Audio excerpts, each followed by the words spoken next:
आप सभी का एक बार वापस से स्वागत है इस चैनल पे जहाँ पे हम एनसीईआरटी बायोलॉजी को आप तक एक बहुत ही क्रिस्प मैनर में आप तक पहुँचाना चाह रहे हैं ताकि आपको वो चीज़ याद करने में आसानी हो।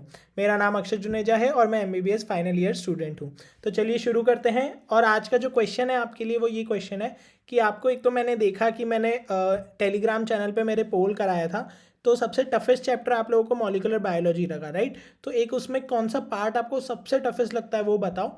अपन आज के वीडियो में इतना इसको इजी कर देंगे कि आपको आगे चल के कभी भी मॉलिक्यूलर बायोलॉजी के लिए डर ही ना लगे, राइट। तो आज अपन इंट्रोडक्शन से स्टार्ट करेंगे। तो इंट्रोडक्शन में भी आपको इतना कुछ एक जो लिंक बनती है ना वो कभी बेस से बनती है। सीधे उठा के आप ट्रांसक्रिप्शन पढ़ लोगे तो आपको नहीं समझ होगा, आज याद हो जाएगा कल भूल जाओगे, राइट। तो अपन चाह रहे हैं कि एक वो लंबे समय तक का बॉन्ड बने। तो आज इंट्रो वीडियो देखेंगे, ठीक है।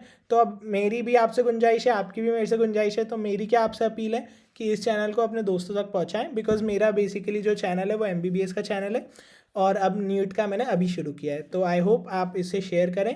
और जो रेगुलर व्यूअर्स हैं ये हर वीडियो 100 लोग देख रहे हैं, इसको 200 तक करें, 300 तक करें, राइट। और रिवाइज करते रहें। तो चलिए ये जो एनसीईआरटी का ये एक टेबल है ना, हम इसको भी याद करेंगे, ठीक है। लाइन टू लाइन याद कराऊंगा बिना रटवाए, समझेंगे हम कि कैसे क्या सीक्वेंस में एनसीईआरटी हमको कोई टॉपिक पढ़ने को बोल रही है, राइट। तो शुरू करते हैं। तो मॉलिक्यूलर बेसिस ऑफ इनहेरिटेंस है ना, ये कहीं लिखने की ज़रूरत नहीं है, मैं नोट्स टेलीग्राम पे डाल दूंगा, ठीक है।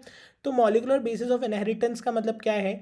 Molecular basis of inheritance, inheritance मतलब एक पेरेंट से उनकी ऑफस्प्रिंग में जो भी इंफॉर्मेशन है वो जाना, राइट। जो भी ट्रेड्स है, जो भी कैरेक्टर्स है वो जाना। अब मेंडल साहब का आपको याद हो तो मेंडल साहब ने बताया था कि कुछ ऐसे ट्रेड्स होते हैं जिसके कारण मटर में बताया जैसे उन्होंने, राइट। तो ऐसे इंसानों में भी होता है। पर क्या होता है, क्या क्या वो चीज़ समझने के लिए अपन ने कहा मॉलिक्यूलर बेसिस, कि ये मैं आपसे कह दूँ ये इतना बड़ा कुछ कंपाउंड है पर ये छोटे छोटे मॉलिक्यूल्स और एटम से बनाए, तो हम एकदम फाइन लेवल पे जाके समझ रहे हैं कि इन्फॉर्मेशन जा क्या रही है। अब आप बोल दोगे साहब इन्फॉर्मेशन जा रही है डीएनए, कैसे जा रही है? क्रोमोसोम पे जा रही है, नहीं। पर उसमें भी अंदर और क्या फाइन डिटेल्स हैं कि भाई डीएनए बना तो बना कैसे, अगर डीएनए को बनाने में एक शुगर भी लग रही है तो वो शुगर भी कहाँ से आई, वो हम समझना चाह रहे हैं। तो this is your molecular basis of inheritance, ठीक है। We want to know what exactly are the molecules responsible for inheritance and how are genes transferred from parents to offspring, right. आपको पता है जीन का ट्रांसफर होता है, लेकिन कैसे होता है, ठीक है। पैसेंजर पता है, अब आपको उसका गाड़ी का नंबर और सारी डिटेल्स चाहिए। अब जैसे कि आपको पता होगा जीन्स है, मतलब आपको कहीं ना कहीं दिमाग में आ रहा होगा डीएनए आरएनए। तो डीएनए क्या है, आरएनए क्या है, ठीक है। अगर मैं एक ब्रॉड सेंस में बोलूँ आपसे तो they are genetic material found in the organism, ठीक है। एनसीईआरटी कहती है जेनेटिक मटेरियल, ये आप लोगों को ये पता है कि जेनेटिक मटेरियल होता है डीएनए आरएनए। अब जो बेसिकली हम बात करते हैं ह्यूमंस की या ऑलमोस्ट सारे ऑर्गेनिजम्स की जिनमें ये इवोल्यूशन कैरेक्टर है, उनमें डीएनए ही मेजरली प्रेजेंट होता है, ठीक है। DNA is majorly present in them, RNA is present in some viruses. RNA सब में नहीं होता है, आरएनए सिर्फ कुछ वायरसेस में होता है, ठीक है। तो इसलिए हम आगे चल के पढ़ेंगे कि वायरस, जैसे अभी आप कोविड ही देख लो ना, कोरोना वायरस का अगर मैं बोलूँ जेनेटिक आरएनए है, तो इसका मतलब क्या है कि आरएनए में एक प्रॉपर्टी होती है बहुत जल्दी म्यूटेशन करने की, वो बदल लेता है अपना रूप, राइट। तो इसके कारण से कोविड की जितनी लहर आ रही है, पहली लहर पे क्यों नहीं रोका कोविड? क्योंकि फिर म्यूटेशन हो गया, फिर म्यूटेशन हो गया, फिर म्यूटेशन हो गया, है ना। तो ये वायरसेस की प्रॉपर्टी है, ठीक है। तो अब हम समझेंगे कि आपने कहा यार चलो ठीक है, काश प्रकृति ऐसा करती कि डीएनए ही बना देती, कम से कम वेरिएशन नहीं आता तो कोविड की लहर से तो छुटकारा मिलता। बट आरएनए भी फालतू नहीं है, आरएनए भी बहुत इंपॉर्टेंट है। कहाँ इंपॉर्टेंट है? ह्यूमन बॉडी में, वो समझेंगे। अब एक्चुअली सबसे पहले समझते हैं कि चलो जेनेटिक मटेरियल है लेकिन प्रेजेंट कहाँ पे है, ठीक है। जेनेटिक मटेरियल ऐसे मार्केट में तो आप 100 ग्राम खरीद के नहीं लाते हो, राइट। तो हमारे बॉडी में जैसे आपको पता है ट्रिलियंस ऑफ सेल है, each and every cell at the microscopic level आपको पता है साइटोप्लाज्म है, न्यूक्लियस है, ठीक है। ये बहुत बेसिक बात कर रहा हूँ। इसमें क्या होता है? क्रोमोसोम्स होते हैं, ठीक है। ह्यूमंस में हमको पता है 23 पेयर या 46 क्रोमोसोम्स है, ठीक है। अब उसके बाद जो होता है कि जो क्रोमोसोम पे जो हमको मेन चीज़ जो पढ़नी है वो है डीएनए, राइट। तो सबसे पहले हमने कैसे समझा इस प्रोसेस को? हमने बोला कि जीन्स का ट्रांसमिशन हो रहा है ऑर्गेनिज्म से ऑफस्प्रिंग में। कैसे हो रहा है? डीएनए आरएनए की मदद से। डीएनए आरएनए क्या है? Genetic material. जेनेटिक मटेरियल तो कहाँ पे प्रेजेंट है? सेल में। सेल में कहाँ पे? बेसिकली हमको देखना है क्रोमोसोम पे। इतना समझ में आया? तो ये एनसीईआरटी का पहला पेज है, अगर आप पढ़ोगे बुक को तो पहले पेज में ये सब लिखा है, राइट। फिर अब हम इसको आगे बढ़ते हैं। अब क्या है ना, इंसान को शांति तो मिलती नहीं है, ठीक है। इंसान को क्या चाहिए कि जब कोई भी चीज़ सिंपल है तो उसको कॉम्प्लेक्स कर दिया जाए। आप भी कभी कभी आपको लगा होगा ना, आप पढ़ने के तरीके को इतना कॉम्प्लेक्स कर देते हो। अरे सिंपल, आपको दिन का 3 घंटा पढ़ना है, आप सिंपल पढ़ो, है ना। कॉम्प्लेक्स करना हमको बहुत पसंद होता है, राइट। तो हम इसको और कॉम्प्लेक्स करेंगे। अब हम क्या बोलेंगे कि चलो तुमने कहा डीएनए आरएनए जेनेटिक मटेरियल है ना। तो हम जानना चाहेंगे इनके बारे में। और तो क्या होता है कि डीएनए आरएनए जेनेटिक मटेरियल तो तुमने ऐसे आम आदमी की भाषा में बोला है। अगर तुम एक केमिस्ट की या बायोलॉजिस्ट की नज़रिए से देखोगे तो ये न्यूक्लिक एसिड है ना। तो हम पहले इनके बारे में समझेंगे, फिर हम देखेंगे इनका स्ट्रक्चर क्या बना है। फिर अब डीएनए एक एक ही डीएनए क्या पूरी बॉडी में नहीं, वो रेप्लिकेट किया, तो रेप्लिकेट कैसे किया वो समझाओ।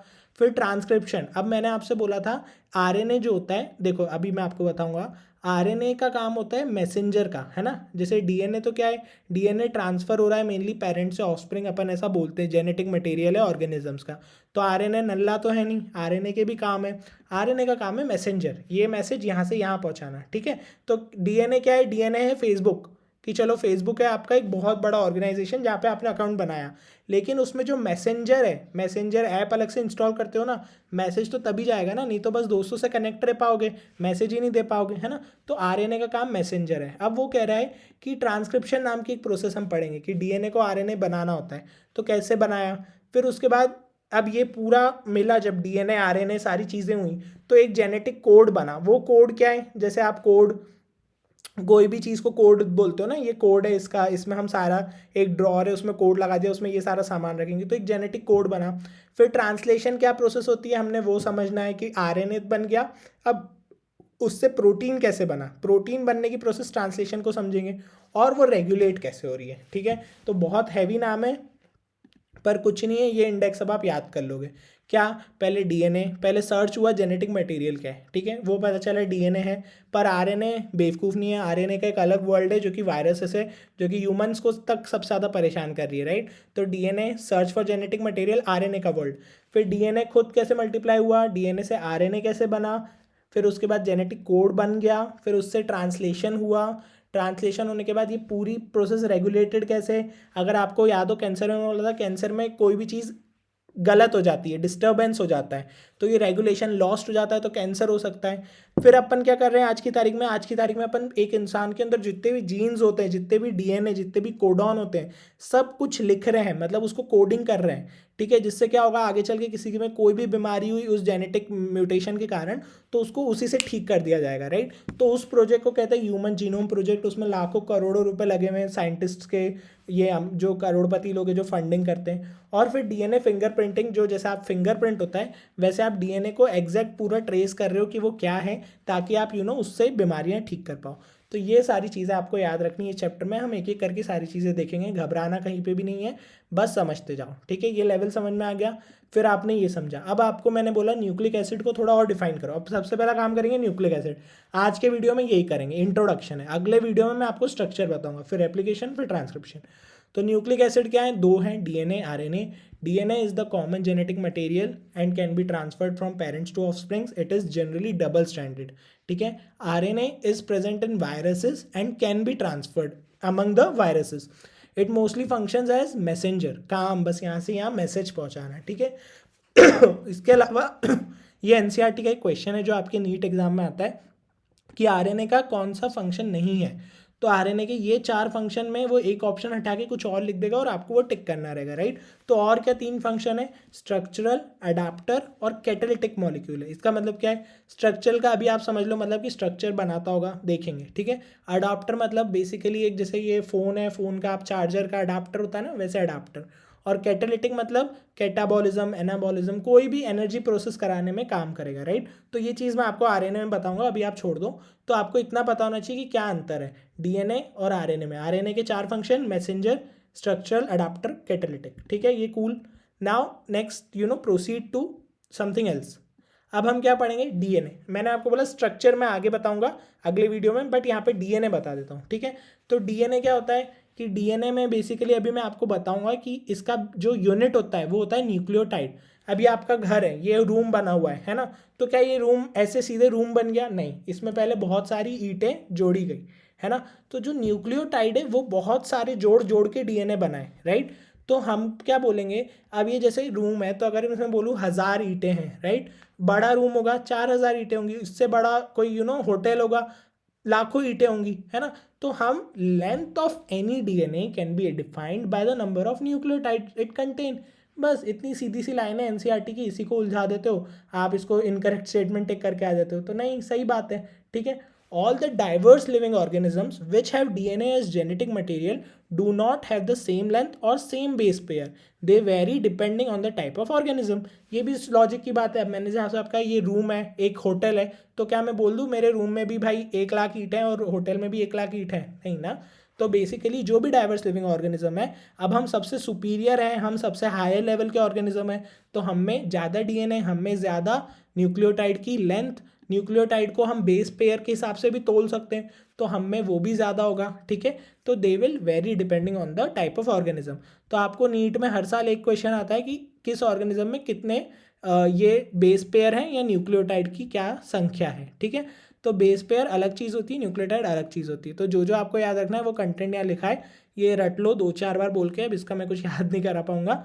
ये जो आपका बैक्टीरियोफेज है फाई 174, इसमें 5386 है, लेमडा में 48502 है, ई कोलाई में 4.6 इंटू 10⁶, और जो ह्यूमन डीएनए, ऑब्वियसली ये आप ऑर्डर से चल रहे हो, बैक्टीरियोफेज क्या है, छोटू सा वायरस है ना, उससे आप ऊपर ऊपर आ रहे हो, आप ई कोलाई बैक्टीरिया में आए, आप ह्यूमंस में आ गए, तो ह्यूमंस में तो बहुत ज़्यादा, और ह्यूमन का सिर्फ हेप्लॉइड कंटेंट है, डिप्लॉइड नहीं है। डिप्लॉइड होगा तो 2 से मल्टीप्लाई करना, तो हेप्लॉइड कंटेंट कितना है, 3.3 इंटू 10⁹ तो ये 4 वैल्यूज़ आपको याद होनी चाहिए बाय हुक और बाय क्रुक। और ये आपका आज का लेक्चर समाप्त, ठीक है। तो आज आपने कुछ नहीं करा है, आज आपने सिर्फ वो बनाया है बेस, है ना। कभी भी ऐसे सीधे पढ़ने मत बैठ जाओ, पहले समझो भाई पढ़ क्यों रहे हो, ठीक है। तो अल्टीमेटली आज हमने ये चीज़ टिक कर ली है, लेकिन इसका हमने अभी स्ट्रक्चर नहीं समझा है ना। हमने बस अभी ये देखा कि भाई ये चैप्टर का नाम कैसे पढ़ा, है ना, किन के थ्रू हो रहा है, ये कहाँ पे प्रेजेंट होता है, फिर क्या ये डीएनए अकेला कुछ तोप है या आरएनए भी कुछ काम का है, और डीएनए के बारे में थोड़ी सी जानकारी। अब अगले उसमें हम देखेंगे अच्छे से इसका स्ट्रक्चर, जो भी मॉडल है, वॉटसन हो, क्रेक हो, कोहली हो, कोई भी मॉडल हो, हम अगले में देख लेंगे, ठीक है। चलिए ध्यान रखिए अपना, और कुछ भी आप एक बार ही कमेंट कर दो तो और अच्छा रहेगा, मैं वो टॉपिक और जोर लगा के पढ़ा दूंगा। और वीडियोस रोज़ तो अब नहीं डल पाते हैं बिकॉज काफ़ी दिक्कत आती है फाइनल ईयर में, बट रेगुलर होने की पूरी कोशिश रहेगी। तो आपका सपोर्ट बना रहे, कमेंट करते रहिए। Thank you so much, stay safe, stay healthy.